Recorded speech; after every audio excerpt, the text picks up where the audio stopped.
Kita lanjut nih Mas Novi. Mas Novi ini kan pioner di bidang teknologi. Tadi dia sampaikan mengenai ATM cardless, terus dilanjutkan dengan mobile banking. Tapi kan semua itu ditunjang dengan modal, Mas Novi. Modal. Contoh mobile banking aja. Perketentuan kita tentu harus modal di atas 50M. Nah, tetapi ini semua kan tidak langsung ujuk-ujuk atau mendadak ada 50M. Nah, bagaimana perjuangan Mas Novi juga dalam rangka kita berteknologi juga bisa meraih modal yang cukup besar dan dipercaya oleh Pemda, dalam hari ini stakeholder, menempatkan modal di banknya Mas Novi sehingga nantinya bisa berteknologi dan bisa melakukan inovasi-inovasi yang lebih konkret nyatanya, dan inilah kelihatannya yang menjadi bank terbesar BPR di Indonesia. Ya, jadi sebenarnya teknologi sekarang ini murah kok. Jadi jangan beranggapan teknologi itu mahal. Ini mungkin teman-teman BPR atau BPRS kita samakan persepsi bahwa teknologi itu nggak mahal. Apalagi nanti konsepnya ke depan itu kita kolaborasi. Artinya ini konsep berjemaah. Ya. Jadi mungkin bisa penggunaan secara server bersama, cloud bersama, CBS bersama, ya. Termasuk pengembangan teknologinya pun juga bisa berjemaah dan bersama-sama, sehingga biayanya jauh lebih murah jadinya. Ya. Kalau menurut saya memang sebenarnya isunya ini di regulasi saja sih. Ya. Karena kalau penguasaan teknologi itu bukan suatu hal yang menjadi kendala. Artinya ilmu itu sekarang ini mudah didapat. Kalaupun kita menggunakan pihak ketiga, sangat banyak pelaku-pelaku industri tersebut, vendor-vendor yang menyediakan yang tentunya kompetitif. Itu tinggal kita melihat pihak vendor mana yang kredibel lah dalam hal kemitraan teknologi tersebut. Nah, berkaitan dengan penyertaan modal, jadi memang ini tentunya tergantung dari komitmen pemegang saham. Dalam artian kalau kita berbicara di Perbamida, memang dalam hal ini pemegang saham pengendali Pak Bupati, Wali Kota, Gubernur atau DPRD, DPR, dan juga tidak hanya dari sisi eksekutif tapi juga legislatif. Nah, alhamdulillah kebetulan di tempat kami di Sumeneb keduanya sangat mendukung. Jadi pemerintah baik eksekutif dan legislatif itu sangat mendukung. Hal itu terbukti dari sejak pendirian awal sampai dengan sekarang ini, kurang lebih dari 2021 sampai dengan 2020 sudah 96 miliar penyertaan modal yang sudah dimasukkan ke BPRS Bakti Sumeka.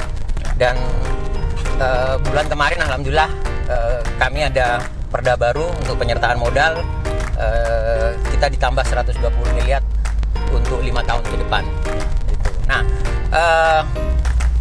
ketika komitmen pemerintah daerah atau pemegang saham itu memang sudah tinggi, kita sebagai pengurus memang harus bisa membuktikan bahwa dana yang diberikan ke kita itu bisa dikelola sebaik-baiknya untuk kemaslahatan masyarakat, peningkatan ekonomi. Nah, tentunya tidak berimplikasi pada hal-hal yang kaitan dengan layanan-layanan tadi. Nah, konteks kekiniannya layanan yang berbasis teknologi gitu loh. Sehingga ini masih linear dengan isu-isu yang ada di pemerintah juga, di mana sekarang pemerintah juga melakukan gerakan non tunai gitu loh. Nah, ini masih relevan gitu loh, dan isu ini kemudian kita masukkan gitu loh. Nah, cuma ketika memang dalam perjalanannya kita mengajukan proposal yang berkaitan dengan payroll, kemudian dana-dana yang bisa ditempatkan, memang ada beberapa persyaratan-persyaratan yang diminta oleh pihak pemegang saham dalam ini. Maaf. Oke, jadi kita tinggal menunjukkan sebagai pengurus, kita memang harus bisa menunjukkan bahwa kita bisa berinovasi dengan apa yang kita punya. Ya. 96 miliar itu tidak ujuk-ujuk kemudian masuk langsung 96, tapi kan bertahap. Nah, betul. Disitulah proses berjalan gitu loh. Bagaimana kita sebagai pengurus bisa menunjukkan bahwa memang kita memberikan sisi benefit. Benefit itu tidak hanya berupa dividen, Ya. tapi sisi manfaat multi efek player kepada masyarakat, dalam hal ini kabupaten tersebut, misalnya kami di Sumeneb gitu. Ya. Nah, itu yang harus kita tunjukkan. Salah satu bentuk komitmen kami, salah satunya waktu itu adalah kami bersedia membuka jaringan kantor di seluruh kecamatan, Ya. termasuk di kepulauan. Kepulauan. Karena kami adalah kabupaten kepulauan. Ada 126 pulau di Sumeneb.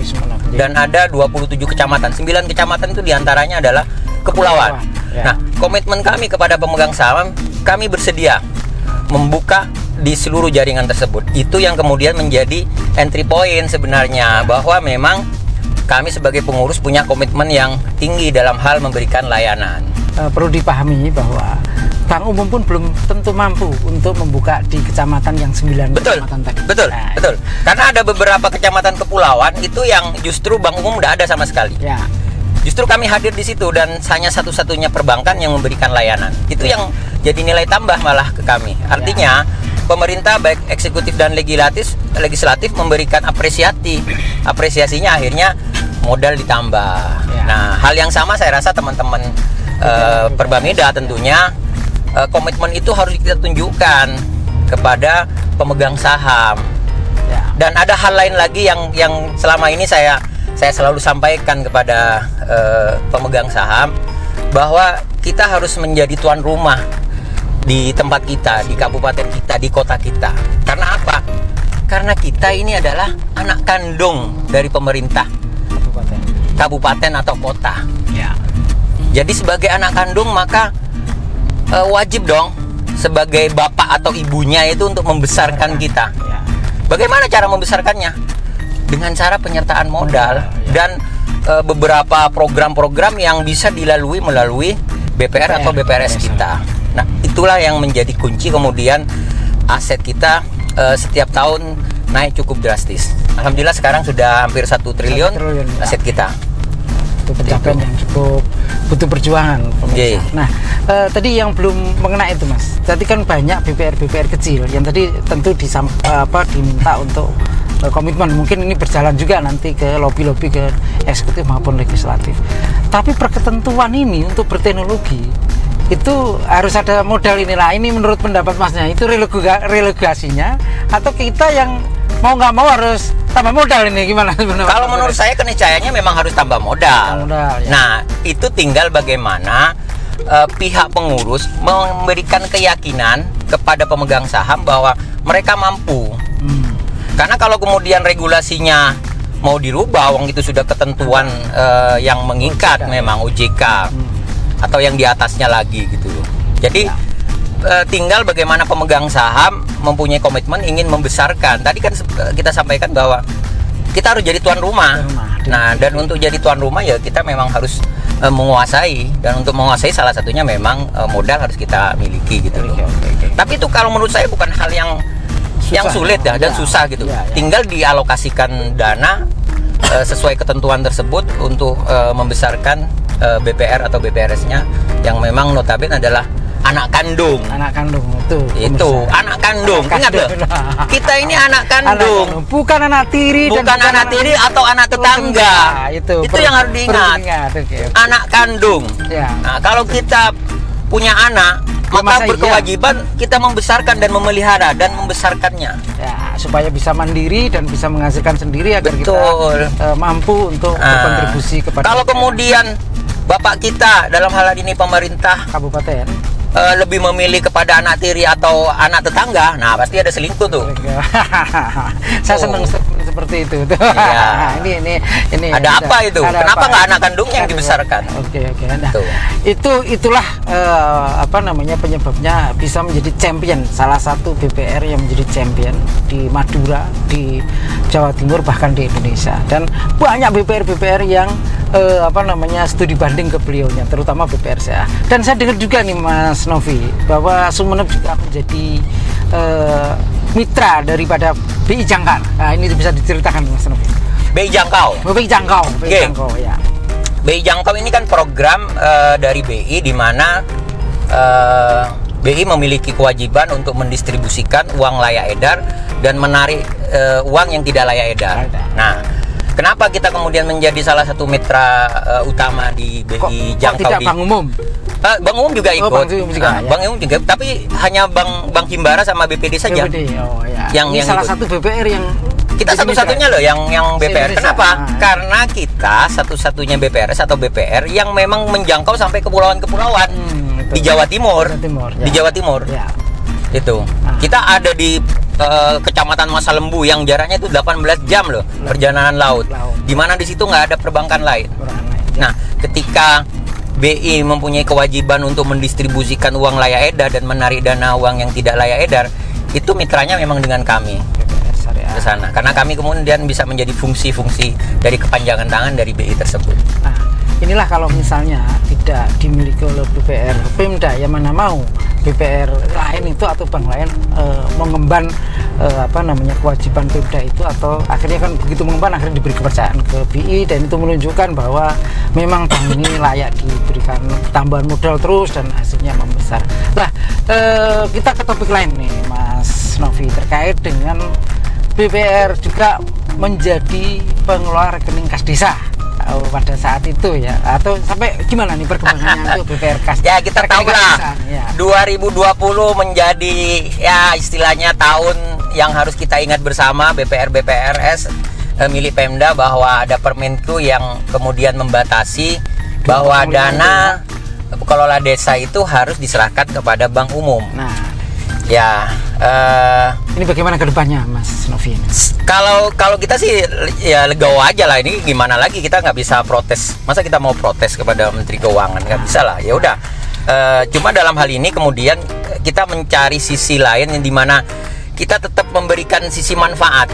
Ya. Karena tadi saya sampaikan bahwa di kami kebetulan kawanan Kabupaten Kepulauan dan juga kemudian bank-bank umum termasuk BPD-nya tidak memiliki layanan jaringan sampai ke kepulauan-kepulauan tadi, akhirnya tetap bank-bank tersebut bermitra dengan kami. Nah, hal lain kemudian kami mencari benefit lain apa yang bisa kita ambil. Alhamdulillah kemudian siltap atau penghasilan tetap dari perangkat desa itu bisa kita ambil alih. Tetap di BPR. Akhirnya ada di kami, di BPR Syariah kami Bekti Sumekar, karena memang kami hadir di setiap kecamatan. Nah, sementara memang rekening induknya tentunya ada di BPD. Dalam hal ini kebetulan BPD yang ditunjuk seperti itu. Oke. Jadi kedepannya seperti apa nih Mas? Kalau kita sih gini, artinya kalau memang regulasi memungkinkan, ya sebenarnya ke depan saya berharap sih, berharap undang-undang perbankan ini ada perubahan atau adendum lah. Iya, artinya sekarang tidak dilihat bank umum atau BPR gitu loh. Saya kadang seringkali menganalogikan itu dia. Kita ini ibarat sepeda motor yang cc-nya besar, tapi nggak boleh masuk jalan tol. Sementara ada banyak mobil-mobil yang cc-nya kecil, tapi bisa masuk jalan tol. Nah, itu kurang lebih seperti itu analoginya. Itu. Padahal kita bisa sama-sama lari kenceng di jalan tol. Seperti itu. Nah, saya berharap ada perubahan regulasi tersebut, di mana nanti tinggal dilihat size-nya aja. Size-nya saja. Udah selesai, bank gitu aja. Kita sama-sama bank. Jadi tidak di kotak-kotak, ini bank umum, ini BPR gitu loh. Oke. Seperti itu. Harapan saya sih, harapan saya. Mudah-mudahan ini harapan semua BPR. Ya, amin. Gitu. Saya rasa begitu. Ya, selanjutnya nih Mas, dengan adanya masa pandemi ini tentu pemerintah dalam ini kan banyak menyalurkan bansos bansos ke masyarakat desa. Nah, bagaimana peran BPR Sumekar ini dalam rangka masa pandemi dan dalam rangka adanya program pemerintah bansos tersebut? Ya, seperti yang tadi saya sampaikan, dengan keberadaan jaringan kantor kita yang paling banyak di Kabupaten Sumeneb, maka kemudian tidak ada pilihan lain, pemberian bansos itu melalui kami akhirnya. Saat ini ada 334 desa, penyerahan BLT-nya itu semua lewat kami. Walaupun dana kelolaan desanya itu ada di BPD. Mekanismenya gimana Mas? Kita menggunakan, jadi dana desa itu kan harus ada alokasi untuk bantuan memang. Nah, kalau itu kita nggak ikut aturan main, dalam artian yang pasti dana bantuan tersebut itu nanti akan ditransfer dari rekening dana desa di BPD, ditransfer ke rekening kami. Ya. Nah, di rekening kami ini kami memang awalnya membuka rekening tabungan untuk setiap penerima, tapi dalam perjalanan kemudian dari sisi efisiensi dan efektivitas itu kemudian kita rubah. Ya. Kita jadikan rekening titipan, di mana itu bukan rekening tabungan. Ya. Dan itu kita buatkan undangan yang ada QR-nya. Oh. Jadi setiap penerima itu tinggal membawa undangan yang sudah ada QR code. Ya. Nah, petugas tinggal men-scan Ya. pada saat pengambilan dana. Dan itu jauh lebih efektif dan efisien. Ini QR code lebih canggih lagi nih. Ya. Lebih canggih Kita lagi. udah pakai teknologi QR code sudah. Itu. Kita udah pakai teknologi itu. Itu. Untuk pemberian bantuan-bantuan. Termasuk juga penyerahan bantuan dari provinsi. Nah, Ya. itu lewat kami juga. Oh. Nah, Gitu. Oke Mas, dari bantuan-bantuan tadi Mas, tentu kan membutuhkan effort dan biaya. Nah sekarang apa sih manfaat yang diterima oleh oleh Sumeneb? Apakah ini merupakan hanya sebagai CSR atau ini merupakan ya bagian dari kami itu miliknya Pemda, atau ada benefit yang bisa dinikmati oleh BPRS Syariah Sumekar ini Mas? Kalau untuk yang BLT desa, kita memang tidak mengambil sisi fee-base. Ya. Terus terang tidak, karena di desa tidak dianggarkan. Ya. Tapi pada saat penyerahan di PKS, penyaluran bantuan dana sosial yang dari provinsi, Ya. itu APBD kabupaten menyiapkan anggaran untuk mobilisasi penyerahan. Oh. Jadi Operasionalnya lah. operasionalnya. Jadi setiap penyerahan itu kita mendapatkan Rp5.000 Per rekening. per penyerahan kepada penerima. Oh, Ya, kepada penerima gitu. Nah, itu sisi benefit yang kita dapatkan langsung. Benefit lain sebenarnya ya bagi Pemkab Sumeneb bahwa ini sesuatu hal yang memang kemudian mempunyai nilai tambah. Ya. Kalau penyaluran itu lewat kantor pos itu jauh lebih mahal. Kita memberikan sesuatu yang lebih murah. Kemudian bagi kami kemudian paling tidak ini memberikan image kepada masyarakat bahwa kami BUMD milik pemerintah kabupaten juga bisa memberikan sisi kontribusi. Dan hal yang ingin saya sampaikan juga pada kesempatan ini, kita langsung mengantar ke desa, ke kelurahan, ke desa, ke balai desa. Jadi nasabah atau penerima tidak diminta untuk datang ke kantor cabang, tapi justru kami berkoordinasi dengan kepala desa untuk menyerahkan di balai desanya, sehingga jauh lebih dekat. Dan lebih langsung bisa tersalurkan, tidak menunggu waktu. Betul. Tidak bertele-tele dan langsung bisa dirasakan bantuan sosial. Nah, kami sudah mengalokasikan jadwal bahwa pada setiap hari Senin dan Selasa. Jadi memang selama masa pandemi ini penyaluran dana bantuan sosial kita sudah menjadwalkan secara khusus. Dari 5 hari kerja efektif kita, 2 hari itu memang dijadikan hari penyaluran bantuan khusus untuk Senin dan Selasa. Sementara Rabu, Kamis, Jumat itu bisnis layanan harus tetap berjalan. Nah, disitulah kemudian kenapa kami tetap bisa memberikan sisi benefit yang berkaitan dengan kegiatan-kegiatan sosial. Oke, kita beralih lagi nih Mas. Di kala pandemi tentu program kita tentu semua merasakan kondisi ini dengan adanya dampak dari BPR. Nah, bagaimana BPR Sumeneb ini mensikapi atau strategi apa dalam menghadapi pandemi ini agar bisa survive, agar bisa bertahan, bahkan masih bisa tumbuh untuk kedepannya? Karena ini juga menjadi inspirasi, biar menjadi inspirasi dari teman-teman kita yang melihat tayangan ini, Mas. Iya, ini sesuatu hal yang memang menjadi fenomena dunia. Iya, kondisi abnormal memang. Dan ya kita tidak bisa lari dari kondisi kenyataan ini gitu.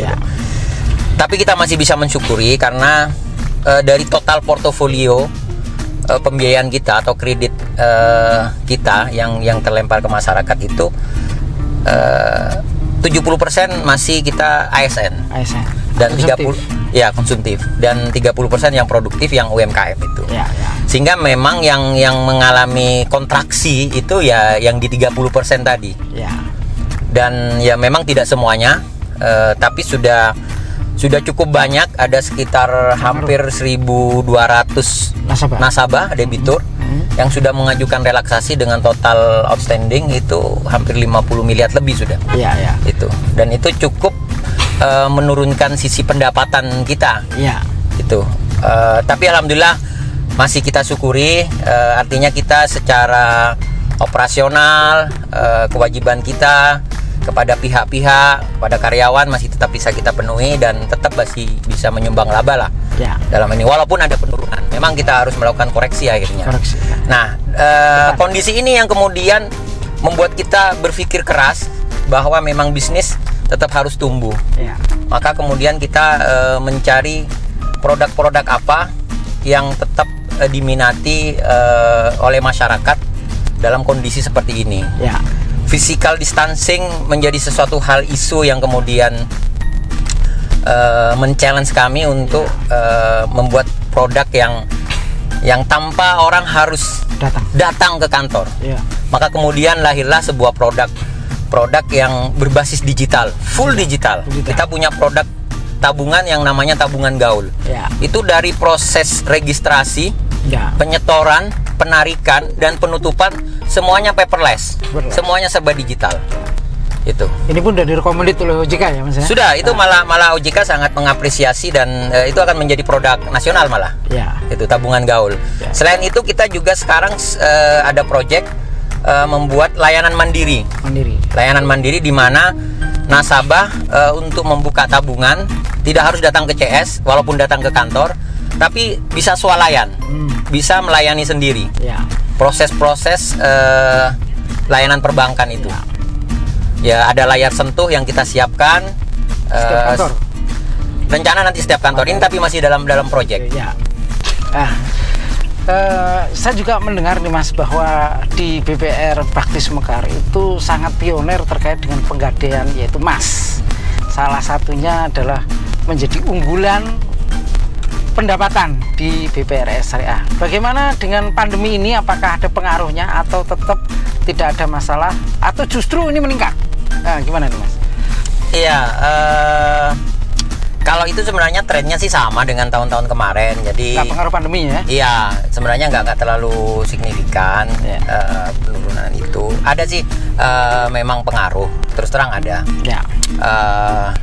Cuma memang kita sangat mensyukuri sekali kita punya produk yang menggunakan pembiayaan dengan jaminan berbasis emas atau kalau di syariah itu kita namakan rahan ya, rahan gadai emas istilahnya kalau di Indonesia kan gitu loh.